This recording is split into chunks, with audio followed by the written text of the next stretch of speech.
Welcome, everybody. Welcome back to another edition of the Sober Life Podcast. I'm your host, Scott Jones, coming to you right here from the Sober Life Studios in the offices of One Brother, One Sister. And we want to thank you for joining us. And as always, before we start, I'm going to remind you, if you like this show, please subscribe to the channel, hit the bell so you get reminders, and share this with your friends. And if you don't like it, do all the things I said 3 times. All right, because then you'll figure out why you're wrong. But this is a show we like to do, and we like to talk about all things recovery. We definitely talk about recovery stories, treatment centers, recovery life in general. Sober life is not just about not drinking and using. It's about thriving and living out loud. So that's what we like to talk about. And this is one of my favorite guys on the planet. This is Marc Effron, who is the founder and CEO, COO, co-founder. Okay, you're the co-founder in the coup. Yeah, You're the coup, COO of Legacy Healings. Marc, how are you, man? I'm doing great, man. It's great to be here. Yeah, You're one of my favorite guys too. Well, we always hit it off right from the beginning. I mean, so the first day we met, you thought I didn't like you though, Fact. because I was miserable that day. Was it you? I thought it was me. We were having lunch somewhere. We were having lunch up in up Gateway in Delray Beach. Yeah, and we just done something. I don't know. I was just like, I was not in the mood for the lunch. I was not. So I sat there and I was pretty quiet. I said, found out later. It's like, I didn't think you liked me. I always liked you. it wasn't a bad energy. It was more like once I heard about who you were and your involvement, your commitment, and your journey, I immediately felt like, all right, maybe I'm the new kid on the block. I don't know if he's going to like me. Let me put my best foot forward. But here we are. No, here we are. And we've done different things together. We've done trainings with you, and we've been over at your place, and we've had many meals together and different things. And I got to tell you, first of all, I want to know a little bit about you, and then we got a lot we want to cover today. But Legacy Healing. This is to me, when I walk into the place, is like, this is what treatment should be. Is that what I mean? I don't look around and say, oh, I would change that. I would change. It's what treatment I think should be. Was that your goal? Was to really create that utopia? The answer is yes. I had no idea it was going to grow into what it's been blessed to be for countless team members that we have, because we don't have employees, we have team members, right? So like long-term vision and the planning, and what we wanted to do was ultimately create a place, my business partner and I, and co-founder, Ben Fox, he's our CEO also. I've known Ben 24 years. He was my running mate. So when we set out back in 2014, it was really to create a place strong enough that one of my kids could go there. Right. So the long-term vision was always that, so you could be comfortable when you walk in, but the treatment and the modalities that were there were good enough for my own kids. That's always been the plan. Yeah. Well, and a lot of the things that you do there aren't things that you were exposed to when you were going through your treatment and stuff. Why did you decide you needed more? Because obviously the treatment worked because you're here and you're sober today. But why all the extras when you really don't have to do that?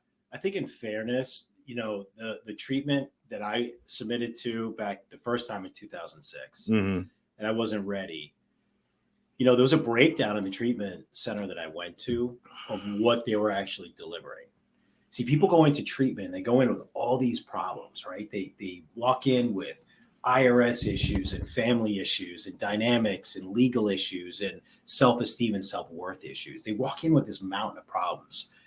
Most treatment centers, you leave with the same mountain of problems. So we go above and beyond because that's how we live our life today.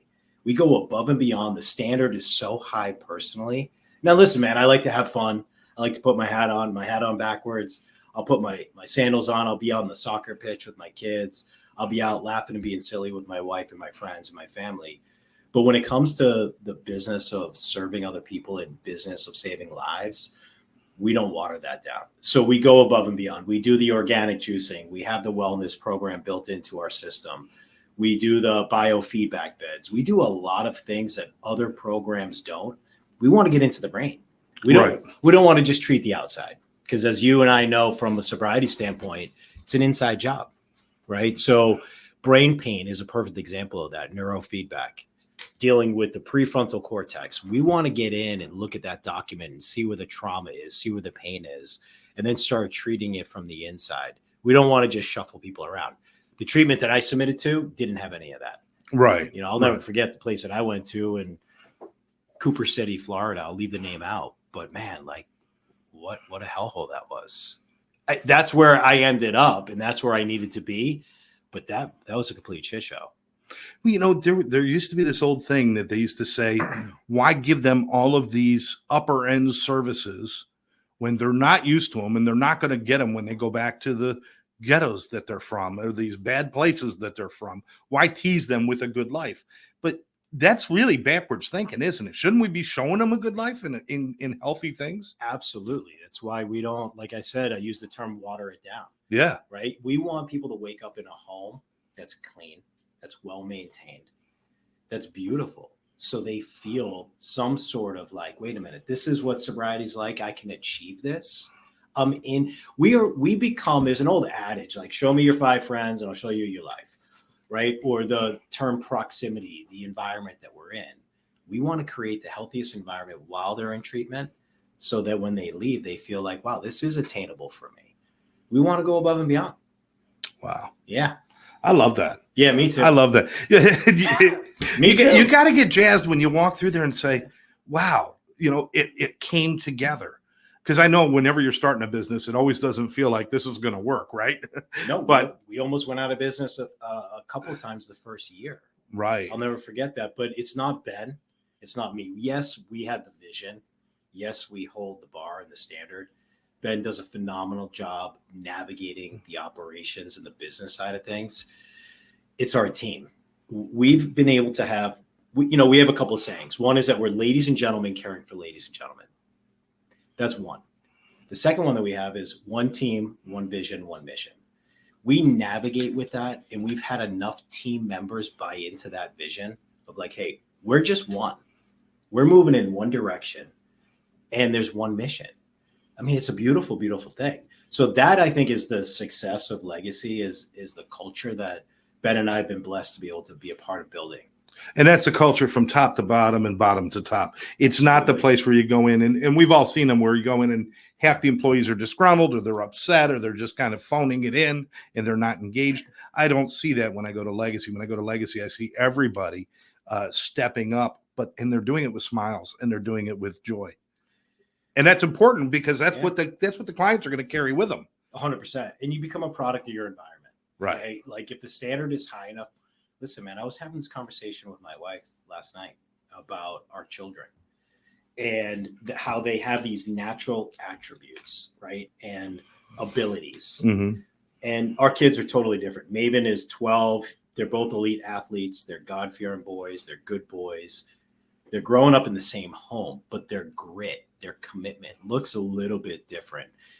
And I was talking about standards. I was saying, listen, if we want to get a different result for our kids, we got to raise our own standard for them. We got to teach them first a belief system that supports their standard. Without that, they're not going to get a different result. Mm-hmm. And I think the same is true in business too. When you hold yourself to a high standard in business, if you want to get a different result, you have to have core beliefs. And we've just been blessed to have a lot of people buy in. I think part of it is ladies and gentlemen, caring for ladies and gentlemen. If I treat you like a gentleman and you treat me like a gentleman, that produces a different workflow and environment. Then you and I together as gentlemen can then go share that with the end user, which is the loved one being sent to us, right? And a lot of places don't operate that way. Forget about treatment. Just businesses don't operate that way. Right. Well, there's an expectation that clients are supposed to come in and just behave themselves and do the right things and show that. But they haven't learned that yet. Yeah. So your environment and your staff are the ones who are going to show that to them by showing them respect, showing each other respect, and doing all of that right up front so that the clients can learn and become the ladies and gentlemen that they want to be, or that they could be. No different than in a home. Yes. As parents. I mean, especially in 2024, parents they're not focused on their kids the way that they should be. My wife and I are focused on our children very different than the way she was raised or the way that I was raised. Yeah. Right. I grew up in Alcoholics Anonymous. That's where I grew up. The men that came before me, such as yourself, right? I wasn't lucky to meet you early in my journey. I'm meeting you now, which is perfect timing because you're just another example of, a man that's doing the deal, right? You show up, you're battle tested, you're a warrior, you're part of the deal. The guys that I was around, they didn't look like me, sound like me, talk like me, but they said, hey kid, come on.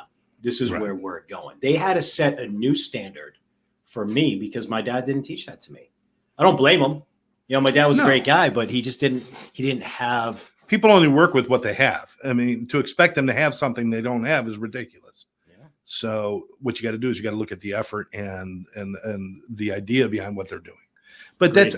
that's all good. I want to do this real quick. Yeah. And if anybody wants to know more about Legacy, there's a phone number, 888-858-0137. And of course, you can go to intake at legacyhealing.com. Locations, Cherry Hill, New Jersey. You've also got Parsippany, New Jersey. Yeah. So you got the top and bottom. And Cherry Hill, don't worry, I'm not coming back. I know you kicked me out of Cherry Hill, and they didn't want me back in Jersey ever again. So maybe I can go back now. Cincinnati, Ohio, Fort Lauderdale, and Margate, Florida. So you got 5 locations, and you're constantly looking at trying to expand. It's not expand as far as you want to be a monopoly, but to reach more people, right? 100%. That's what it's really about, is reaching more people. Yeah, 100%. I mean, when we first sought out, Ben and I, and I got to give credit to Ben for the Margate location and then our housing out west in Coral Springs. Back then there was a boom in South Florida. It was a hard hit area, the capital of treatment, capital of recovery also, for that matter. But it was a very different environment. It was a company or product polluted environment back then. He said, hey, listen, let's go further west. I said, that's crazy. He said, no, let's go further west. And the more that I thought about it, the more we could isolate and protect the client, right? We could get bigger homes out west. To your point earlier, what's the environment that we're going to create? Right. And that first year, we almost went out of business a couple of times. It was a scary time, because you don't know what you don't know. Right. Until you know it.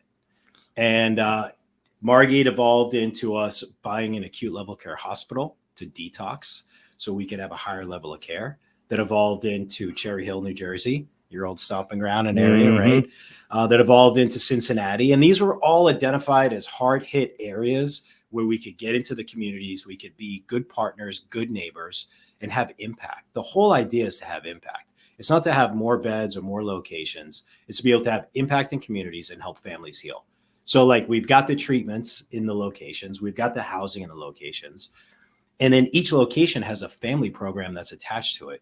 So we've been able to really have massive impact. Like our Fort Lauderdale location on Friday nights is open to the general public.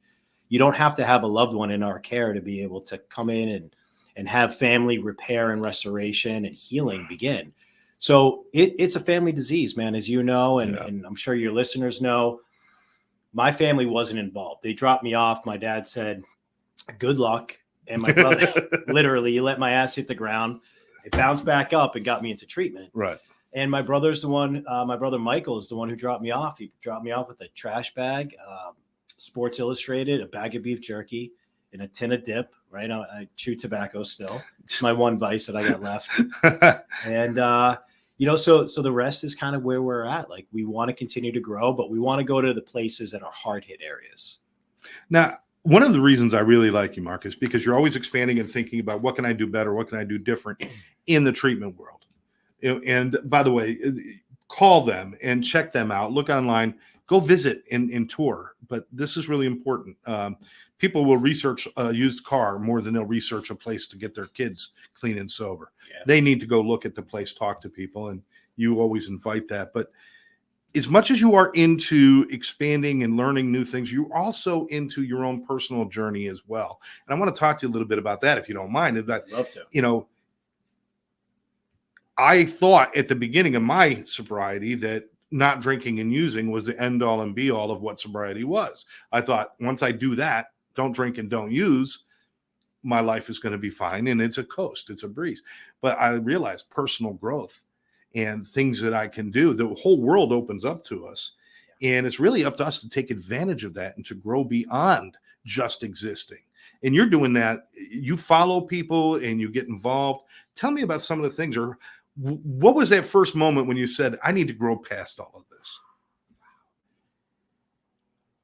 I've had a few moments. Okay. All right. I've had a few moments. And one of the greatest moments was early in recovery. I'll say the following, not to impress anybody, but to press upon certain facts and experiences that I'm no better or worse than any human being. I don't believe that I am, but I'll go back to the word standard. When I first got sober, I didn't have a lot. I didn't even have self-esteem or self-worth. So when all that started to come through and going through steps and going to meetings and going on retreats and following men and getting to diners, and having diner food, right? Those diner days. Diner days, you get there early, you stay late, the meeting before the meeting after the meeting, all those experiences, I began to grow and evolve into a guy that I was enjoying being, right? Then what happens is they tell you, don't judge anybody. Let God do that for you. All right. And the more that I got closer to a relationship with a higher power, right? That third step, that 11th step, the more that I began to seek, right? Something happened inside of me that I wanted more of that. And that's kind of like the DNA of a drug addict. Like, I just want more. And here's what happened is it can become unpopular because you start to evolve and you start to change. And then people say, well, you've changed. And what I learned in sobriety is that's part of the deal. Like, death and taxes are going to happen, but change is inevitable if you allow it. So as I began to change, people around me began to change. And the people that wanted to see me do well and win and grow, they stuck by my side, and other people passed judgment. That was the first moment of like separating myself, no better, no worse, but saying, all right, these guys don't want me to win. They're kind of judgmental. Got to get rid of them. I want more of the guys that want to love on me. They don't want anything from me. They just want to see me win. So I started to attach to more people like that. And I started to win more, just win internally, mentally, emotionally, spiritually. I started to get around more people that wanted to help me to pray, show me different ways of prayer. And I walked through some really hard stuff in sobriety, right? It was not like, I'm definitely highly motivated and I'm smiling today, but there was a lot of pain. Right. And it was in those moments, the growth, right? So you got peaks and valleys, and in the valley where it's dark and you kind of feel alone and you don't know if you can accomplish much, right? Because we get our ass handed to us. We get beat into submission. Our scorecard reads 0. Next thing we know, we're on this journey of like, don't drink, go to meetings, get a sponsor, do the meetings, right? What happened was I was in a valley and it was dark and my life got turned upside down in sobriety, and things happened that I never in a million years thought would happen. Like, if you gave me a pen and said, hey, write down the top 5 things that you think that you're going to relapse over, all 5 of those things happen within a 24-hour period. Wow. I didn't drink. I didn't get high. I lost 30 pounds in 6 weeks. I couldn't speak. And it was in that moment, that was the most, I guess the word would be like, impact in my own life of change, right? So I wound up driving down the road one day. Now, I'm a Jewish kid from Boston, right? Not a practicing Jew, but I'm a Jewish kid from Boston who goes to meetings in churches. And I'm driving down this road, a road that I had driven down 1,000 times before. The radio's off, the phone is off. I'm kind of emotional, brink of tears. And my car takes me into a parking lot. And I walk up to the door of this church and I knock on the door. I say, is the pastor there? He said, I'm the pastor. What can I do for you? I said, I have no idea, but I need to talk to somebody. And that's when I met Pastor TJ of Coastal Community Church in Parkland. And we sat in his green room for 2.5 hours. Wow. And it was in that moment that the real journey of growth began for me as a man. And that's where healing and restoration began. And that was the second moment for me. And the third moment, and that took a couple of years of healing for me. That was my 11th year of sobriety, that I was driving down the road and I knocked on this door. Most recently, 14 months ago, I hired a coach. Yeah, I remember you talking about that. That's great. And here's what happened is I woke up one morning, we kicked this thing off today, and I'm so grateful to be here, but we kicked this thing off talking about how amazing legacy is, and it is. and I have a wife and children and business is good and I can show up for my family. All these beautiful things are happening. And then I get hit at 11 years and I grow and I wake up one day 14 months ago and I said, there's more. There's more. I feel like I'm getting called for more, but I don't know how to get there. It was kind of like that moment early in sobriety where like, maybe I can stay sober. Maybe I can't. Let me ask somebody for help. Yeah. So I called that pastor. But it's also that decision point. I know probably what I should do, but am I willing to do it? I'm looking at this ladder and I can climb it, but am I really willing to do that? And that's one of those stopgap moments in most people's lives where a lot of people might turn away from that ladder and never see what's put right in front of them. You decided to climb. I love the vision because that's exactly the feeling that I had. I could see the ladder and I'm climbing the rungs of the ladder, but there was like a door that I knew if I opened the door, there's more rungs, but I didn't know what was on the other side. Buddy, I asked for help. That top door opened up. I kept on climbing and I met this guy, Chris Hart, who's now my coach. And I meet with him every Wednesday at 11 o'clock. So I had a meeting with him before I got here. And he talks about vision. He talks about standard. He talks about God. He talks about serving others. He talks about personal development and stretching my thinking. That's not stuff that I was going to get in AA. And with that comes a lot of vision. And sometimes I'm understood. Sometimes I'm not. The closer you get to me, the more people tend to understand me. Right. And I don't necessarily need to be understood. I just know that I'm called to do something. And so every morning, my commitment is to be in alignment, to go vertical in prayer before I go horizontal, and then serve whoever's closest to my proximity. Whatever comes on my plate is meant to be there. That's a really safe place for me to be, like serving others in alignment, asking for help. Because my entire life, I never felt safe. I always felt vulnerable. I always felt like I was going to get used or abused or cheated on or some bullshit story I would tell myself. So it's a really cool place to be when you're focused on, you know what? Limitations are the only ones I set on myself. And the people around me support me to break those limitations. And that's most human beings. You don't even have to be in recovery. Most people I know put limitations on themselves. I mean, shit. My son is 12. Maven is 12. And the limitations that he puts on himself at 12. So now I have the tools to be able to help him unlock or climb the ladder himself, right? So many gifts in sobriety, you know, when we tap into that and walk through fear. And I never would be able to be where I'm at had I not walked through most of my pain, because that's really where I grew, was the pain.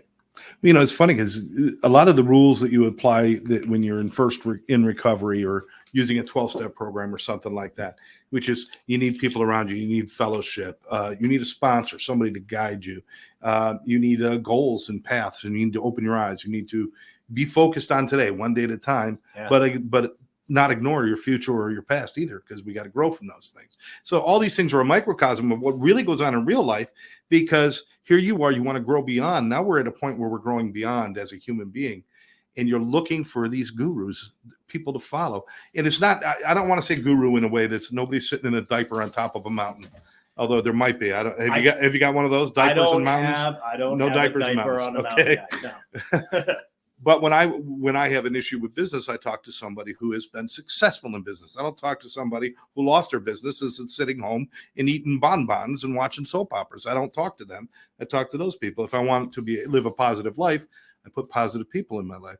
So all these things are like little lessons we learned in early recovery that expand out to real life. And it never stops, does it?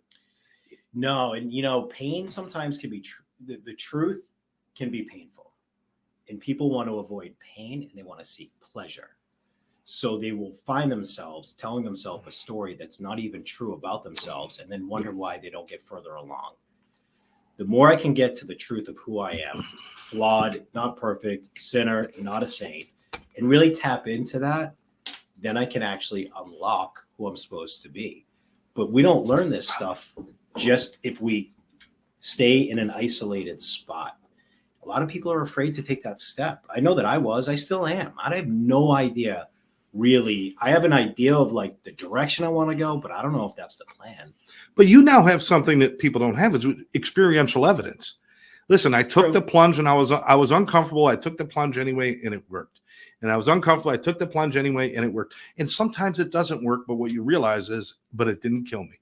And maybe I learned some lessons on the way too. Love that. It's forward moving. Light. We're human beings, not beings.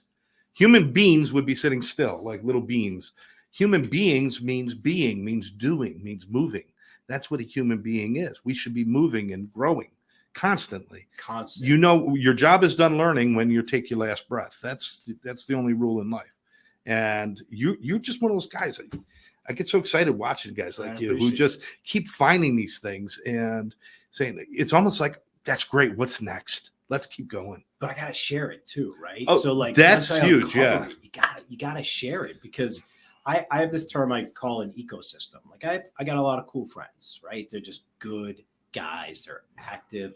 Some of them, look, I've kind of like the triangle, right? At the top of my pyramid, I have 4 men. I've got my good friend Jim. I've got Pastor TJ, Chris, and my sponsor. All 4 of those guys lead me back to God. They don't co-sign my stuff. They don't want to hear about the fluff or anything shiny. They just want to hear, hey, man, how are you living? How are you contributing? And when I'm jammed up, I can call them. Then I have 6 guys I do life with. That's my business partner, a couple of partners in the companies that I'm associated with, and then some of my friends. Those 6 guys, we have a lot of commonality, but our spiritual and our belief system looks a little bit different. I am responsible for taking what the 4 pour into me, into my ecosystem, my relationships, to bring some sort of balance, some sort of leadership, some sort of commonality, and maybe just some love to my boys, right? Then everybody else's service. I only got 24 hours. Like I don't think about my last breath often. I mean, it's interesting the way you said it, and I actually agree with you. But I got 24 hours. I got 1 day. Yeah. What am I going to do with that time? Year 11, when I got hit with some heavy stuff, I was suicidal. Drinking or drugging or, removing the pain that I was feeling really seemed like an option. That's a scary, scary place to be when you're 11 years sober and you don't want to live because the pain is so great. And it's even greater than that of when you first got sober. Right. When you first get sober, you don't really know pain. It's just really uncomfortable. At least it was for me. It was like, shit, what am I going to make of my life? Am I capable of doing this thing? Oh, got to go to another meeting. And then eventually, you get to another meeting and life starts to repair. Once life is repaired and things are good and it's taken on a new meaning, when all that seems like it's going to change, man, I got to tell you, like proximity of people that want to pour into you is really important. Absolutely. It's funny because my relapse came at 12 years. Oh, wow. I didn't know that. And I didn't have acute relapse. I had a 10-year relapse. And in that time, things happened, and it's not about my story today, but a lot of things happened. But what happened at the end of that 12 years was I come to a point where sober life was no longer serving me, and I was never serving it. So it became very empty and hollow and kind of like I felt like I was living a lie in a sense. And actually, the most truthful thing I did at that point was pick up a drink, because that was the only honest thing that I actually was sharing with people was I want a drink. So when I came back the second time, I came back in a very different place. I came back as a very sick human being who was dying from the disease and who was in a lot of trouble and just a lot of pain. And I grasped onto it differently. And it no longer was about just being an alcoholic or being an addict. I had to become a better human being. And that's when all those lessons and all those things they ask us to do about, seeking out higher power and being of service to other people and doing those things. It has nothing to do with Jack Daniels or Jim Beam. It's got nothing to do with that. It's got everything to do with building a human being that transcends the disease that he has. I always will have that, addiction, alcoholism, whatever I want to call it. But I've been able to transcend that because I continue to grow as a human being. The one thing our disease does not want us to do is grow. It doesn't want it wants us dead. it wants us dead, or at least wants us as a plaything for a while.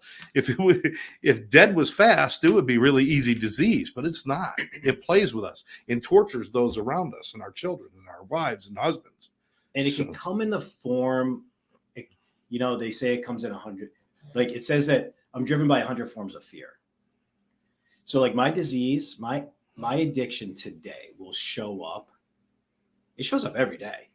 It can show up. I can go to bed with prayer. I can wake up with prayer, and I can still wake up restless, irritable, and discontent, like they talk about. Mm-hmm. And they say that it's cunning and baffling and powerful. And I believe all that to be true.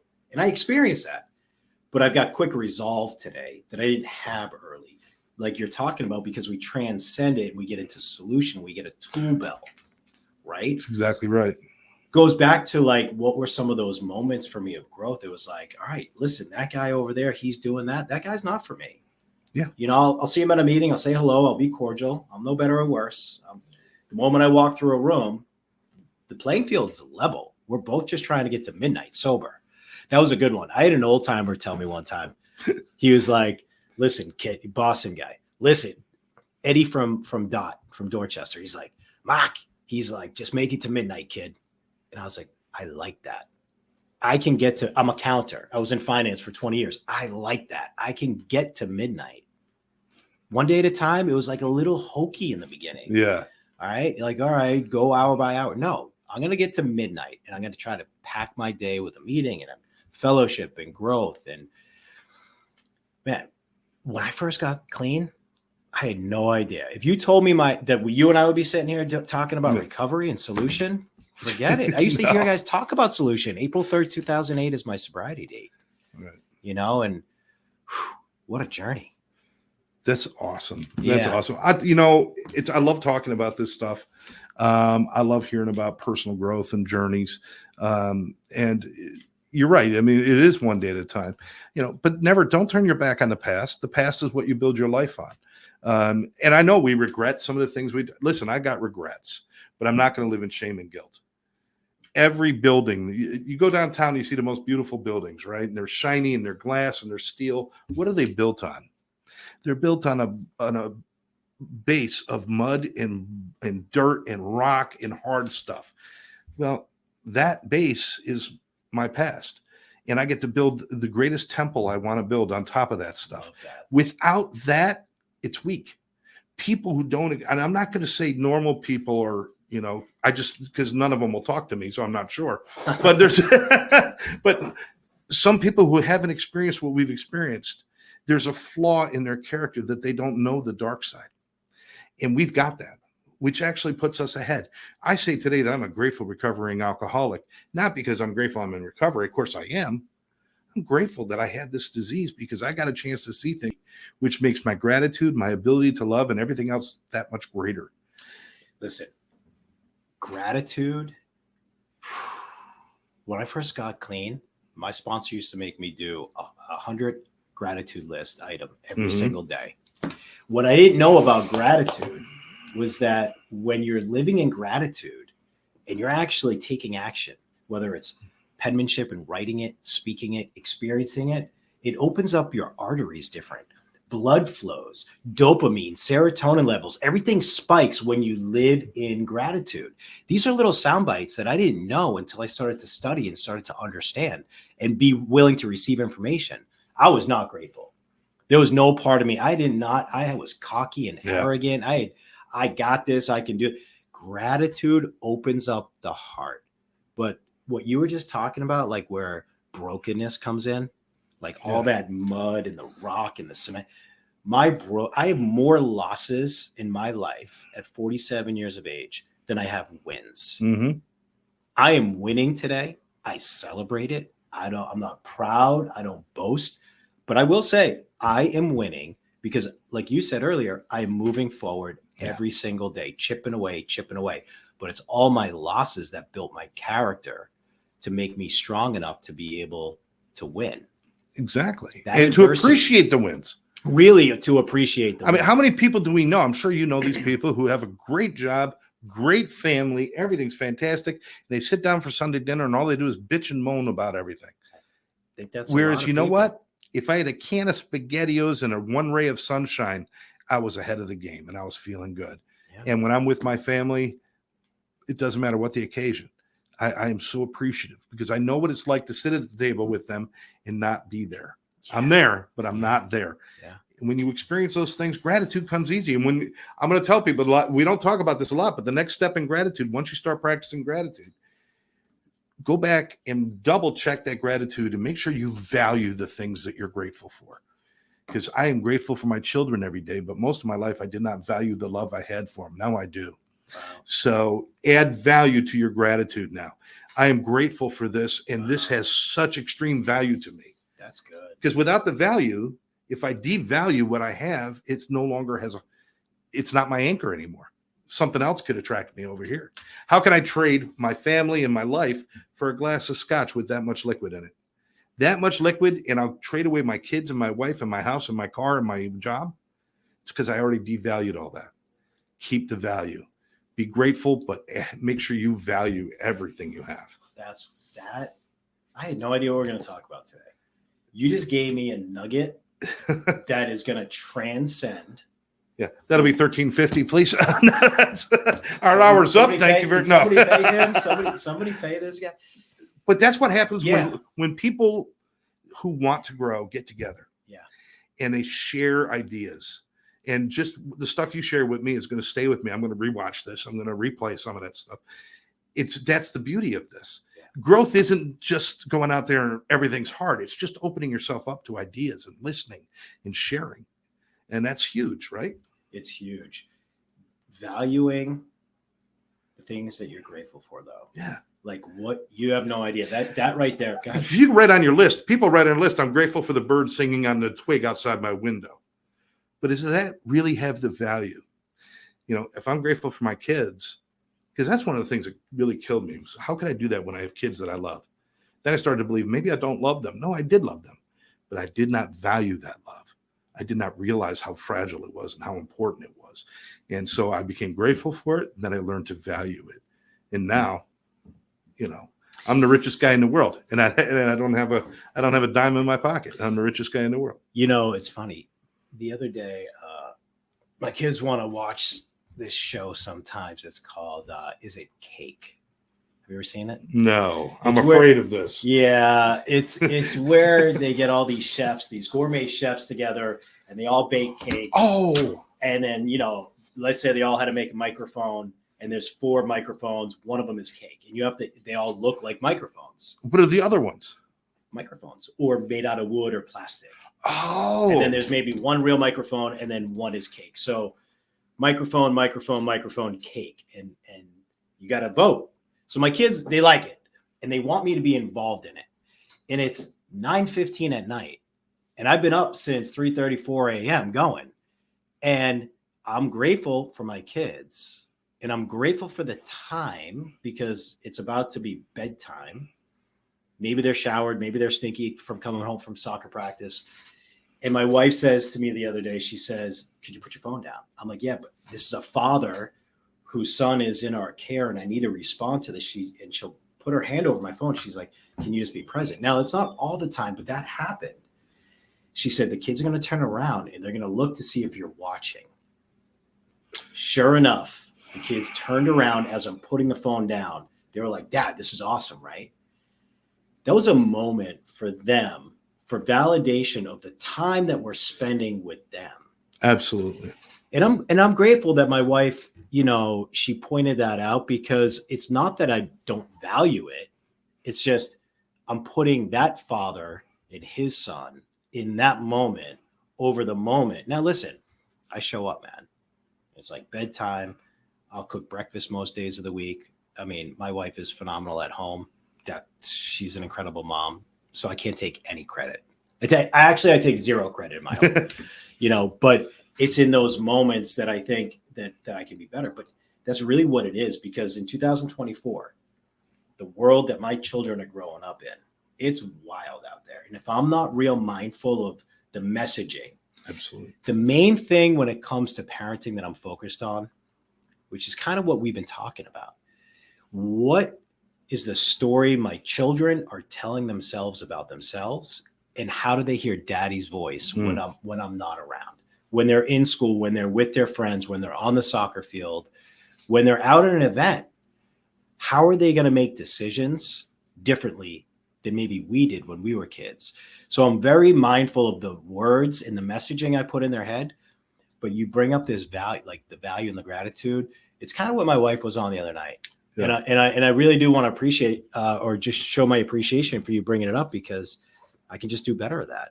Yeah, I don't think there's many greater joys in life than having your child ask you to share in their happy, joyous moments. Especially when you don't care if it's cake or not. Yeah. I don't really care if it's cake or not. Like, it's kind of wild. But, and it's those moments that are the moments that they'll remember forever. Correct. That time that Dad guessed the wrong wrench and it wasn't cake. Right. And then we all started laughing and root beer came out of his nose. But those are the moments that last forever. Yeah. Not in what the story we don't want is Dad was absent, because if we were going to be absent, we should have just stayed out there.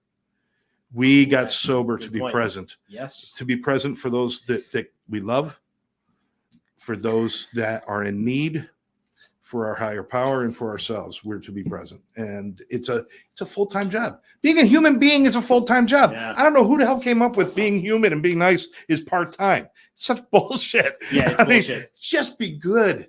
Well, how many people rent space in your head, but you don't get paid for it? Yeah. Like, how many thoughts do we have? The average human being has over 30,000 thoughts in a day. The average. That's average. There's nothing about you that's average. Now, for the male human being, that half of those are sexual. The rest we'll count the rest of them. Maybe more. Maybe more than half. Let's be honest. We're talking about the truth today. But you're right, Mark. We all are in this game of let's make a big deal. It's like, I need trauma. I need problems. Right. Guess what? You don't need them. You're just used to having, you want to challenge and have problems and feel sorry for yourself. What if we were happy all the time? How much torture would that frickin' be? Why couldn't we be happy all the time? I think that's how God wants it. I think God wants us to be happy, joyous, free, walking in the light. And then whether it's this thing or the people that we surround ourselves with, just our friends. Like, there's a lot of people out there that just don't want other people to do well. Yet people keep those people around because they co-sign BS. Like, I know that my wife she'll probably watch this. She's got some friends that I could probably say, babe, like, they're good people. They're good people. They're not hurting anybody, but they don't build you up. You're an incredible mom, wife. Listen to this. My wife, she's a wife. Well, she's a woman first. She's a mom. She's a wife. She's a daughter. She's a sister, and she's a friend. She's a contributor. She's got like 7 different personalities right there that she has to please before she's an even independent person. So shout out to you, Sybil. Hey, here we go. Multiple personalities. Yeah, I'm with go. You. But the point is like, I'm over here doing this work and I watch her do her own work, but then maybe she still has friends that are trying to pull her down. She's got to lift those people up. And that goes back to the kids. Doing this change thing and seeking new information, if you're married, you got to do it together. You got to be growing in the same direction. Otherwise, you grow apart. That's the point. Mark, tell me about Marc-Effron.com. What do we got there? Yeah, so, we rolled out Marc-Effron.com. There's a link there to some of my social media feeds. There's some topics, some articles that are on there. But ultimately, the direction that we're going is I've been asked to speak quite a bit. I'll be speaking May 11th in Boca Raton at an event where there's going to be a little over 1,000 people, and that's going to be to raise awareness within the mental health and substance abuse, not the business side of things, but just to bring awareness to have healthier conversations. I've been asked to speak a lot, so that's a place that people can go and ask me to come in and speak to families, loved ones, school systems. I speak within sports agencies quite a bit as well because I can relate a lot to the athlete. So that's, the new platform that I rolled out recently. Excellent. Mark, I got to say, man, it's always a pleasure. I mean, I wish we had all the time in the world. But you're a busy guy, I appreciate it. and you got a lot going on. Yeah. Will you commit to do this again with me sometime? Love to. All right, tomorrow afternoon. All right, No, I'll be- no. I'll zoom it in. We'll talk. You can actually be on your setup, and I could be here, and we could do a show together. This is awesome. But I would love to explore more of living in recovery, a little less about the addiction, a little more about just living in recovery. Love that. And growing. So, we cool with that? Cool with that, brother. My friend. Appreciate it. Thank you very much. Thank you.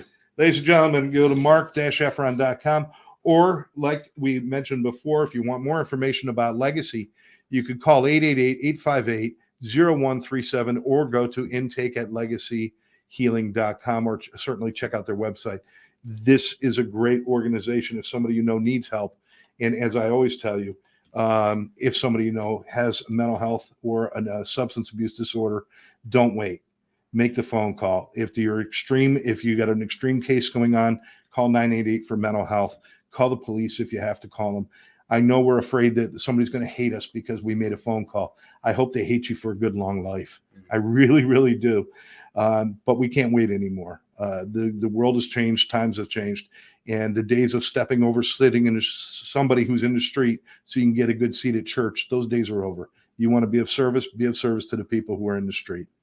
And remember, every day, do 2 nice things for yourself, 1 nice thing for somebody else, and you'll never go wrong. Mark, God bless. Brother. Take care, brother. Thank you. We'll catch you next time right here on Sober Life Podcast. Bye-bye.